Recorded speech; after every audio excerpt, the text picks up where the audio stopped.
Hello there, welcome back to Critical Weight Theory. And sometimes I like to dig into records that don't always get their due, but absolutely deserve another listen. So today we're talking about Speech, the debut solo album by Speech, the rapper and frontman of Arrested Development. You probably know Arrested Development if you've listened to hip hop, and especially if you listen to the early 90s hip hop era. So you might have heard People Every Day, Mr. Wendell, and of course Tennessee. That last one, Speech once said, was extremely personal but also extremely dope. And that pretty much sums up his artistic vision, deeply rooted in honesty but always aiming to sound fresh. But in 1996, Speech wanted to branch out, and when an artist does that, the results can be unpredictable at times. On January 23rd, 1996, Speech released his first solo record, simply titled Speech. And the album is a mix of hip hop, funk, and soul, all tied together with the socially conscious themes we'd come to expect from him. It opens with Can You Hear Me, which is a warm introduction to Speech's signature style. Then comes Ask Somebody Who Ain't. For my money, this might be the strongest track on the album. There's some sharp social commentary wrapped in a catchy hook, and other highlights include Filled with Real, which is a journey into authenticity, love, and self-discovery. Like Marvin Gaye said, is another track here, and it's a direct tribute to Marvin Gaye, where Speech tackles political and social issues head on. This ended up being the best known track from the album, and probably even gets solid radio play today if you've got a retro hip hop station or whatever. You know, it got some solid play when it first came out. And another track is titled Hopelessly. It's a catchy tune with an uplifting message. Insomnia Song is reflective, almost meditative, searching for wisdom in unexpected places. And Poor Little Music Boy, a vulnerable, self reflective piece where Speech talks about identity and artistry.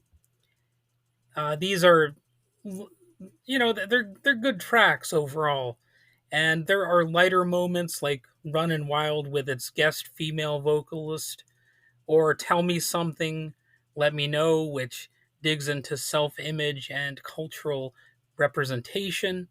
And then there's Why You Gotta Be Feeling Like Dat, a raw emotional track about isolation, followed by If You Was Me, which flips things into a hopeful call for unity and a better future.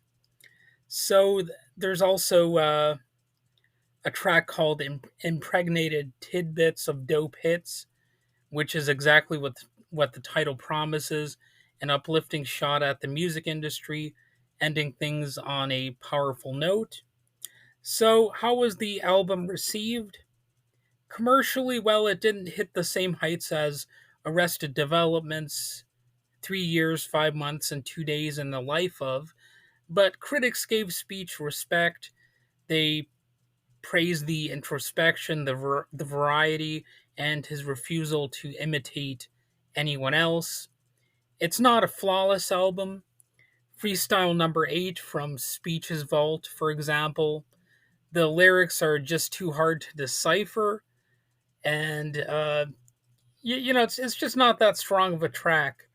And it happens, some things are experimented on in the studio. I've done tracks. I mean, speaking as a musician myself and as a person who does all of his own studio gimmickry, or mostly all of his own studio stuff, I can say that there's a temptation sometimes to maybe add a little bit too much reverb or something like that. And you might get a little bit out of control, and it might actually hurt a track in the end, even though you're trying to do something cool or innovative. But sometimes, it doesn't help things. And that's what I would say about freestyle number 8 from Speech's Vault. And, it might be worse that it's a freestyle track because, that's something where you would want to highlight the lyrics more if it really is a freestyle track. And the fact that I couldn't really understand what he was saying.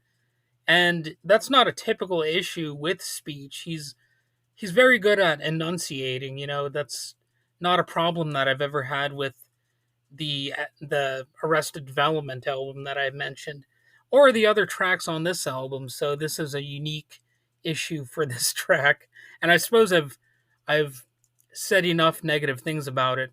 But even with a few rough edges, the album holds up as a slice of hip hop with depth, originality, and maturity. I still recommend it, to check out if you've got the spare time. And if I had to rate it, I'd probably give Speech 3 out of 5 stars. I'm not really that much of a ratings guy when it comes to most things, but if I had to, I would say like 3 out of 5 stars. It's like an average kind of album, and I don't think there is anything here that would necessarily knock a person's socks off or whatever, but it's still worth a listen. And that 3 star rating might not sound huge, but think about it. Not every record has to be the best album of all time to merit listening to it. This one has class, honesty, and maybe most importantly, a sense of place in hip hop history. It's after Arrested Development really released a very original sounding album, or a series of tunes, I should say. And if you want to understand how somebody might branch off from a project like that into their own unique territory, I guess this might be a solid example of somebody who's trying to branch out. And for fans of 90s rap, it's a reminder that hip hop has many flavors.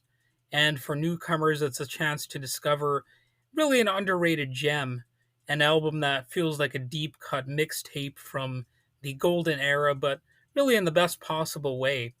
So take a listen, put on Speech, and hear what one of hip hop's most thoughtful voices had to say when he stepped out on his own. And that's it for today's episode.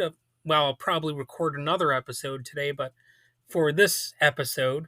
And if you enjoyed this review, go ahead and hit subscribe, hit any like button that you see if you liked it, and let me know what other underrated albums you'd like to hear about.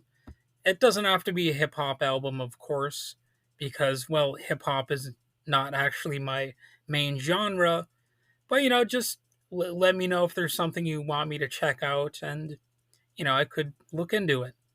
Maybe if you have your own music that you want me to look at. Although I will try to do an honest review, so beware of a possible bad review if you're like trying to get me to look at your own material.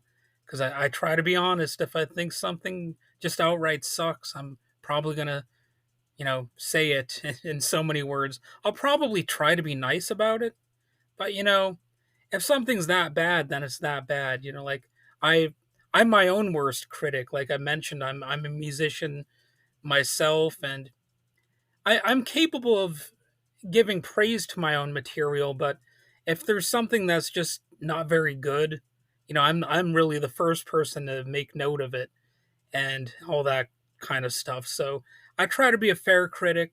I try to be open minded. I try to look for the good and not just the bad. And, that in my view is what a critic should do. If you're going to throw your hat in the ring, is that even an expression? That sounds like it, is it? But anyway, if you're going to be a critic, you should try to, be a nuanced type of critic and not just necessarily, demonize something or whatever. So anyway, that's about all I have to say, and have a good day.